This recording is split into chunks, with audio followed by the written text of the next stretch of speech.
вот в год, 25-летие, в принципе, к этой дате, все ли удалось сделать? Довольны ли вы результатами? И если что-то не получилось, то почему? Нет, ну, во-первых, тут нельзя говорить доволен, недоволен. И многое получилось, многое не получилось. И здесь есть свои причины.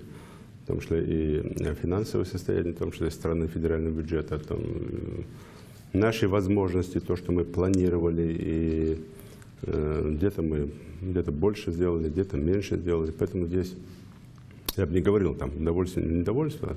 Главное, что мы год 25-летия встретили, если брать 12-й год, когда нам было 20 лет, и сегодняшняя ситуация, 25 лет, это огромная разница в стабильной, мирной обстановке. Вот это самое главное.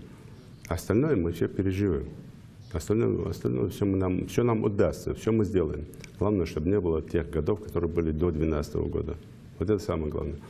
Ну и плюс те проекты, которые мы не реализовали, где-то у нас что-то не получилось. У нас есть планы, и есть поддержка федерального центра, есть возможности свои в том числе. Почему? Потому что мы за эти 5 лет, с 2012 года, научились строить за счет собственных средств.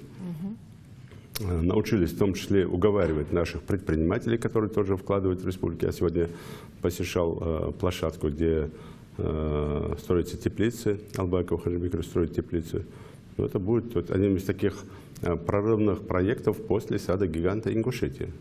То есть это наши предприниматели. Таких очень много уже вкладывают, и я уверен, что в ближайших перспективах мы увидим еще другие такие судьбоносные, такие бюджетообразующие проекты нашей республики.